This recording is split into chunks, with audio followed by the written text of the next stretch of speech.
dear students, welcome to Manisha Verma Biology Tutorials. As you know, we are doing urine formation, and in urine formation we have studied that there are three parts. First is ultrafiltration, second is the tubular reabsorption or selective reabsorption, and third step in the urine formation is the tubular secretion part. Now we have done the ultrafiltration part, and now today we will take up the second part, that is the tubular reabsorption or the selective reabsorption. Tubular reabsorption, or it is also called as selective reabsorption. So this is the second step of the urine formation. अब हमने देखा था जो हमारे पास bounds capsule जो था उसकी cavity में हमारे पास यहाँ पर कलेक्ट हुआ था नेफ्रिक फिल्ट्रेट. अब ये जो नेफ्रिक फिल्ट्रेट है इसमें हमने देखा था बहुत सारे इंपॉर्टेंट कंपोनेंट्स कंपाउंड जो है ब्लड में से फिल्टर होके यहाँ पर आए थे. तो अब ब्लड से फिल्टर हो गए इंपॉर्टेंट जो कंपोनेंट्स हैं, we can't afford to lose them. तो यहाँ पर अब क्या होगा सेकेंड स्टेप में, जो हमारे पास इंपॉर्टेंट जो कंपोनेंट्स रहेंगे हम देखेंगे किस तरह से सिलेक्टिवली उनका क्या होता है, रीअब्जॉर्प्शन होता है. इंपॉर्टेंट सब्सटेंसेस को हम लूज नहीं कर सकते हैं, इसलिए अब उनका क्या होगा, रीअब्जॉर्प्शन किस तरह से होगा वो हम आज यहाँ पे देखेंगे. So this is the glomerulus part. This is the afferent arteriole. This is the efferent arteriole. Now, this is the Bowman's capsule and this is the glomerulus. Now, here, this is our PCT. That is the proximal convoluted tubule. Now, from here arises a thick limb of loop of Henle, and then there is a thin limb, and then there is the horizontal part.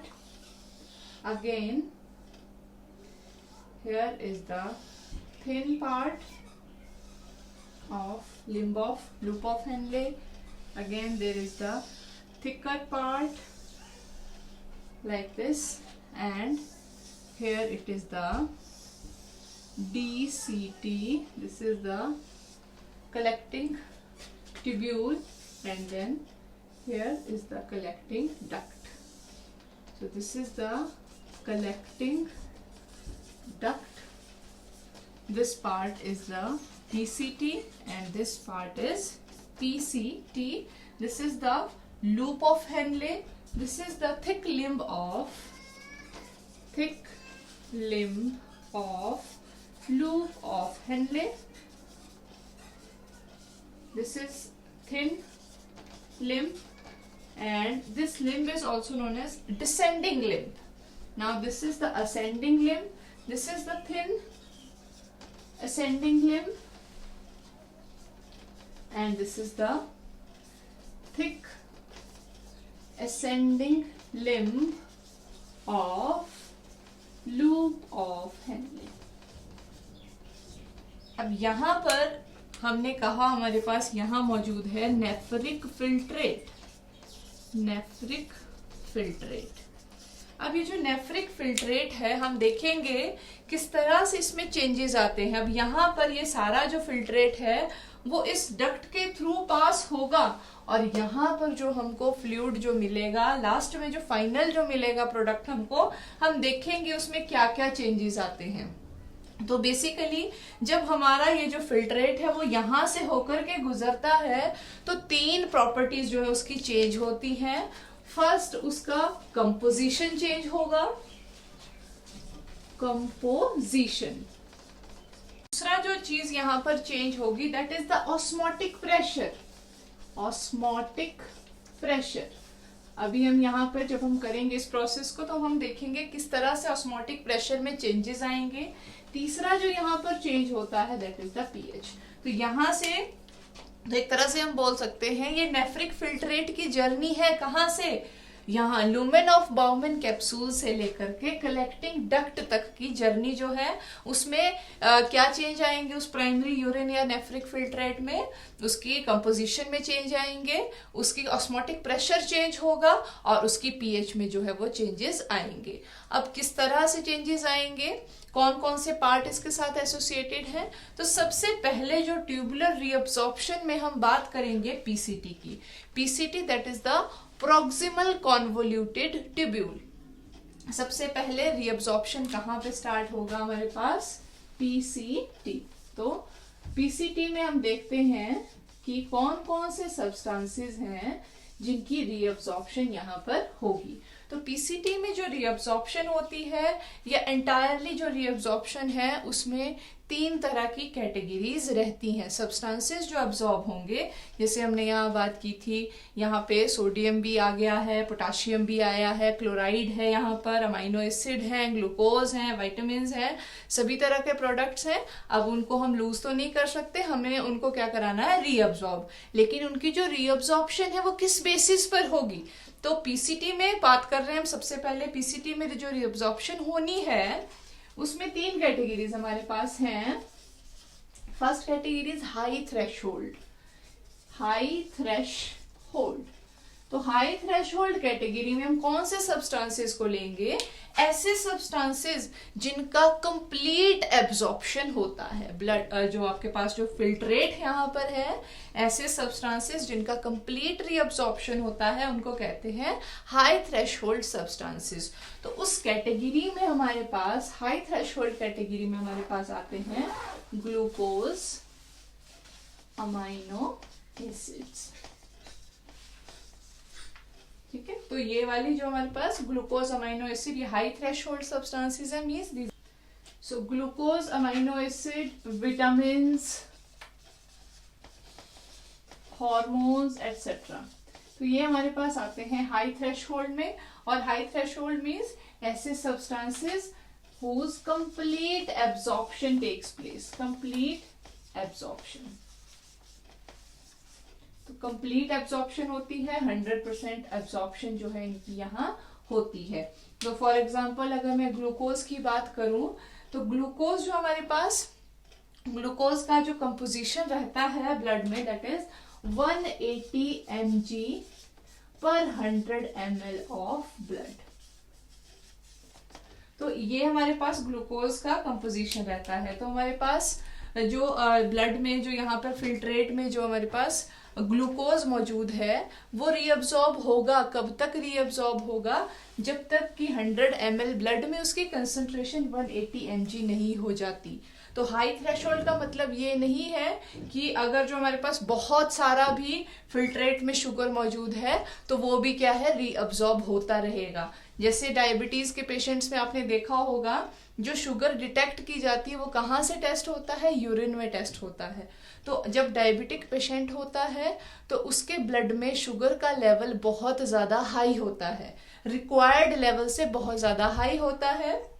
उस वजह से क्या होता है, अब क्या हमने क्या कहा, हाई थ्रेशोल्ड है, एब्जॉर्ब होता है ग्लूकोज, लेकिन उसकी भी एक लिमिट है। तो हमारे पास जो डायबिटिक पेशेंट हैं उनके जो फिल्ट्रेट होगा उसमें बहुत ज़्यादा शुगर होगी, ग्लूकोज होगा, तो जो रिक्वायर्ड अमाउंट है वो तो रीअब्सॉर्ब हो जाएगा, लेकिन जो एक्सेस शुगर होगा वो यूरिन में डिटेक्ट हो जाता है। तो हाई थ्रेशोल्ड का मतलब ये नहीं है कि जितना मर्जी अमाउंट हो वो सारा रीअब्सॉर्ब होगा।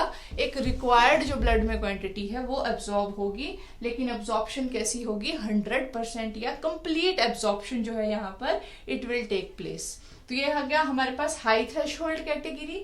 सेकेंड कैटेगरी ऐसी है हमारे पास जो हमारे पास लो थ्रेशोल्ड जिनको हम कहते हैं। नेक्स्ट कैटेगरी हमारे पास है लो थ्रेशोल्ड सब्सटेंसेस की। ये एब्जॉर्ब तो होते हैं लेकिन in lower amounts, absorb in lesser amounts. So lesser amounts में इसमें जो हमारे पास आ जाता है यूरिया, थोड़ा सा यूरिया जो है रीअब्सॉर्ब होता है, that is low threshold substances.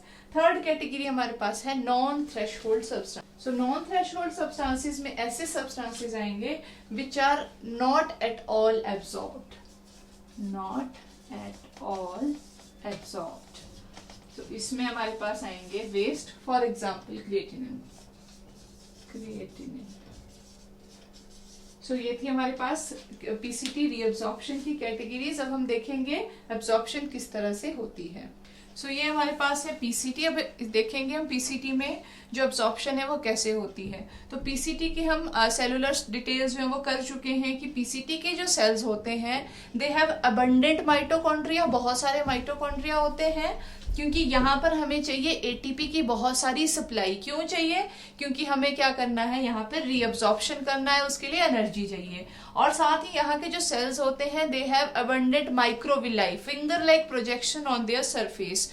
तो वो किस लिए है? सरफेस एरिया को इंक्रीज करने के लिए, वो भी किस लिए? रीअब्जॉर्प्शन के लिए।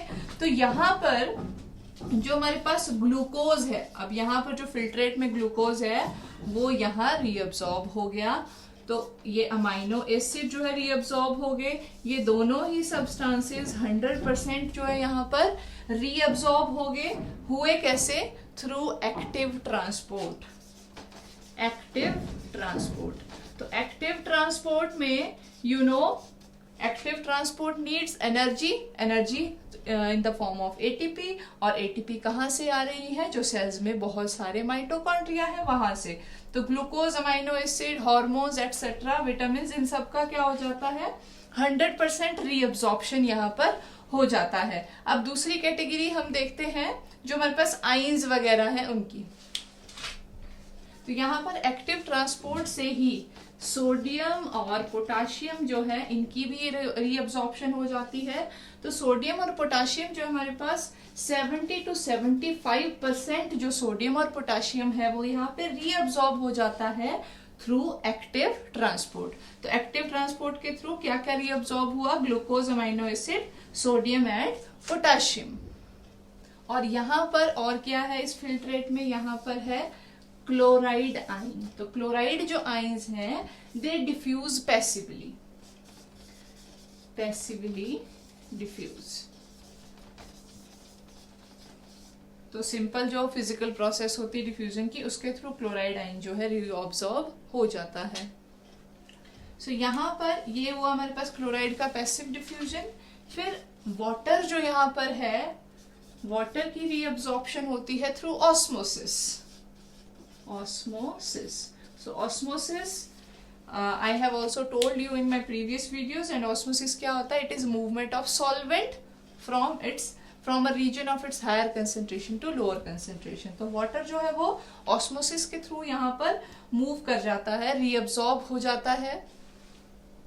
में ही यहाँ पर कुछ यूरिया भी रीअब्सॉर्ब होता है। यूरिया अदरवाइज आप कहेंगे ये तो एक्सक्रीटरी प्रोडक्ट है, ये रीअब्सॉर्ब क्यों हो रहा है? ये सिर्फ यहाँ पर जो हमारे पास ऑस्मोटिक जो इक्विलिब्रियम है उसको बनाए रखने के लिए यूरिया जरूरी होता है, इसका रीअब्सॉर्प्शन। तो यूरिया भी यहाँ पर रीअब्सॉर्ब होता है थ्रू डिफ्यूजन।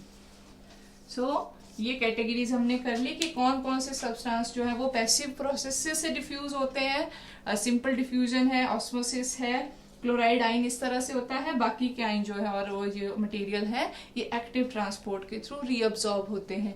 रीअब्सॉर्ब कहाँ होते हैं?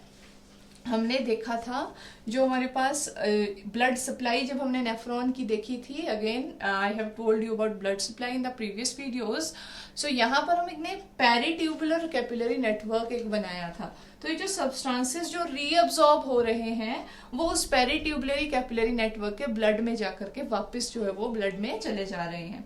तो ये हमारे पास हो गया पीसीटी में क्या रीअब्सॉर्प्शन हमारे पास हुआ। अब बात करते हैं लूप ऑफ हेनले की। अब now this is the loop of Henle. अब हम पीसीटी का एब्जॉर्प्शन पार्ट कर चुके हैं। अब लूप ऑफ हेनले में हमारे पास दो रीजन है, एक थिक रीजन और एक थिन रीजन। अब ये जो लूप ऑफ हेनले का फर्स्ट ये जो डिसेंडिंग लिम्ब का थिक रीजन है इसमें कोई भी रीअब्जॉर्प्शन कुछ भी किसी भी तरह का नहीं होता है। अब यहां से जो फ्लूइड आया वो डायरेक्टली जो है अनचेंज जो है पहुंच गया थिन डिसेंडिंग लिम्ब में। अब जो थिन डिसेंडिंग लिम्ब है it is freely permeable to water, freely permeable to water है, इसलिए यहां पर क्या होगा? सिर्फ वाटर यहां से रिमूव होगा, सिर्फ वाटर की रीअब्जॉर्प्शन यहाँ पे होगी। यहाँ कुछ नहीं हुआ, थिन लिम्ब से क्या हुआ, सिर्फ वाटर की रीअब्जॉर्प्शन हुई। अब यहाँ पर क्या होगा, हमारे पास वाटर जो है रिमूव हो गया यहाँ से फिल्ट्रेट से, तो यहाँ पर जो हमारे पास जो कंपोजिशन थी फिल्ट्रेट की वो लगभग क्या थी, आइसोटोनिक ही थी। अब जब यहाँ पे आया, उस फिल्ट्रेट में से पानी जब निकल गया तो उसका मतलब क्या हुआ, अंदर सॉल्यूट पार्टिकल जो थे उनका जो है अमाउंट बढ़ गया, पानी वहां पे कम हो गया। तो जब जो है हमारे पास फिल्ट्रेट इस पॉइंट पर पहुंचता है, यहाँ पर जो फिल्ट्रेट पहुंचता है तो वो हो जाता है हाइपरटोनिक। तो यहाँ पर जो हमारे पास फिल्ट्रेट का जो नेचर होता है दैट इज हाइपरटोनिक। जैसे कि मैंने आपको बताया था कि कंपोजिशन में चेंज आएगा, कंपोजिशन में चेंज आया, आइंस वगैरह हमारे सारे यहाँ पे बाहर आ गए, 70 to 75% सोडियम और पोटाशियम आया, कुछ अभी भी यहाँ पर मौजूद है। तो यहाँ पर हमने देखा सिंपली जो है वो आइंस यहीं रहे और पानी सिर्फ बाहर आया, क्योंकि यहाँ से आइंस जो है वो बाहर नहीं जा सकते हैं। तो यहाँ से जो हमारे पास पानी ही वापस आया, तो जब इधर जो है आइंस की कंसंट्रेशन बढ़ गई, इसलिए हमने कहा कि जो फ्लूइड है यहाँ पर, अभी हम उसको यूरिन नहीं बोल रहे हैं, तो जो फिल्ट्रेट हमारे पास यहाँ पर है अब ये बन गया हाइपरटोनिक। अब जो है फिल्ट्रेट हमारा चला गया आगे, पहुंच गया थिन असेंडिंग लिम्ब में। अब जब फिल्ट्रेट यहाँ थिन असेंडिंग लिम्ब में आ गया है, अब यहाँ पर सिंपल डिफ्यूजन की प्रोसेस से यहाँ बाहर आएगा सोडियम और क्लोराइड। इसी तरह से अब आगे जब फ्लूइड चला जाएगा, फिर यहाँ पर फिर से जो हमारे पास सोडियम और क्लोराइड जो है वो रीअब्सॉर्ब होगा। रीअब्सॉर्ब किसमें, पेरिट्यूबुलर और कैपिलरी नेटवर्क में चला जाएगा। सोडियम और क्लोराइड यहाँ बाहर आया, तो बाहर आने के बाद क्या हुआ हमारे पास, यहाँ ये यहाँ पर आया डिफ्यूजन से, यहाँ आया एक्टिव ट्रांसपोर्ट से। तो यहाँ पर एक्टिव ट्रांसपोर्ट और यहाँ पर ये आया डिफ्यूजन से। थोड़ा सा पोटाशियम जो आयंस हैं वो भी यहाँ पर बाहर आ जाते हैं। तो यहाँ पे अब हमने देखा कि जब फ्लूइड यहाँ से चल रहा था, यहाँ आयंस ज्यादा थे, जब यहाँ से फ्लूइड गया तो इस पे क्या हुआ, आइंस जो है वो बाहर जो है रिमूव हो गए, रीअब्सॉर्ब हो गए। अब जब रीअब्सॉर्ब हो गए तो अगेन यहाँ पर जो फिल्ट्रेट पहुंचा उसमें क्या हो गया, आइंस की कंसंट्रेशन कम है। तो इसका मतलब यहाँ पर जो फिल्ट्रेट हमारा पहुंचा इस पॉइंट पर, जब वो डीसीटी में जाएगा, it now has become hypotonic. Hypotonic. So यहाँ पर जो इसकी कंपोजिशन थी वो लगभग आइसोटोनिक थी। मैंने आपको बताया था ब्लड प्यूरिफाई फिल्टर यहाँ पर हुआ है, सिर्फ सेल्स नहीं होते, प्रोटीन्स नहीं होती, बाकी सारा आयनिक कंपोजिशन का सेम था। तो आइसोटोनिक, फिर हाइपरटोनिक और यहाँ पे आके बन गया हाइपोटोनिक। अब बात करते हैं डीसीटी में कैसे रीअब्सॉर्प्शन जो है वो होती है। सो डीसीटी में यहाँ पर रीअब्सॉर्प्शन होगा सोडियम आइंस का, थोड़ा सा बाइकार्बोनेट यहाँ पर रीअब्सॉर्ब होगा, थोड़ा सा यूरिया भी रीअब्सॉर्ब होगा और क्लोराइड। तो डीसीटी में क्या क्या रीअब्सॉर्प्शन हुआ, सोडियम का, बाइकार्बोनेट आयन का, स्मॉल क्वांटिटी ऑफ यूरिया और क्लोराइड। तो यहाँ पर हुई ये रीअब्सॉर्प्शन। अब जो है हमारे पास जो ये कलेक्टिंग ट्यूब है और कलेक्टिंग जो डक्ट है, यहाँ पर होता है मेन एब्जॉर्प्शन ऑफ वाटर, क्योंकि अभी भी हमारे पास यहाँ पर still there is very much H2O present. तो यहाँ पर अब हमारे पास क्या होगा, वाटर की रीअब्जॉर्प्शन। अब यहाँ तक क्या हो गया, जब तक हमारा ये जो फिल्ट्रेट है वो कलेक्टिंग डक्ट तक पहुंचा है, तब तक क्या हुआ है, इसमें से काफी सारे यूजफुल सब्सटेंसेस, आइंस एक्सेट्रा जो है वो रीअब्सॉर्ब हो गए हैं। अब यहाँ पर वाटर की रीअब्सॉर्प्शन होगी, लेकिन यहाँ पर जो वाटर की रीअब्सॉर्प्शन होती है उसकी एब्सॉर्प्शन को यहाँ कंट्रोल करता है एक हार्मोन जिसका नाम है ADH या वेसोप्रेसिन या एंटी डायूरेटिक हार्मोन। वो कैसे करता है, सो ADH हमारे पास जो है ADH that is the anti diuretic hormone. Anti diuretic जो हार्मोन हमारे पास है ये कैसे एक्ट करता है, if plasma water level is low, if plasma water level is low, अगर प्लाज्मा में पानी का जो लेवल है वो कम है, वो क्या करता है, वो स्टिमुलेट करता है पोस्टीरियर पिट्यूटरी को टू सिक्रीट एडीएच। अब ये जो एडीएच हार्मोन है, it acts on the cells of DCT collecting tube and collecting duct. किसके सेल्स पे एक्ट करेगा? डीसीटी के, सीटी के और सीडी कलेक्टिंग डक्ट के सेल्स पे जो है वो एक्ट करेगा। एक्ट करेगा तो क्या होगा, ये जो सेल्स हैं इनकी जो वाटर के लिए जो परमिएबिलिटी है वो बढ़ जाती है। Increased permeability, increased permeability of water in the cells। तो ये जो सेल्स हैं सारे यहाँ के इस एरिया के, उसमें क्या होगा, हमारे पास इंक्रीज परमिएबिलिटी हो जाएगी, hence water absorption is enhanced, water absorption is enhanced और प्लाज्मा का जो वाटर लेवल है वो नॉर्मल हो जाता है। तो ऐसी कंडीशन कब होती है, मान लीजिए हमने जो है कम पानी पिया है, कम जो है डिहाइड्रेशन वाली कंडीशन है, तो उसमें क्या होगा, एडीएच सिक्रीट होगा, वो यहां से क्या करवाएगा, ज्यादा वाटर का रीअब्सॉर्प्शन कराएगा, क्योंकि ब्लड का जो वाटर लेवल है वो डाउन जा रहा है, तो उसका ब्लड वाटर लेवल हमें मेंटेन करना है। तो इसलिए यहाँ पर क्या होगा, ज्यादा से ज्यादा वाटर जो है वो रीअब्सॉर्ब होगा और जो यूरिन हमारे पास as a result pass out होगा वो कम क्वांटिटी में होगा और ज्यादा क्या होगा, वो कंसंट्रेटेड यूरिन जो है वो प्रोड्यूस होगा।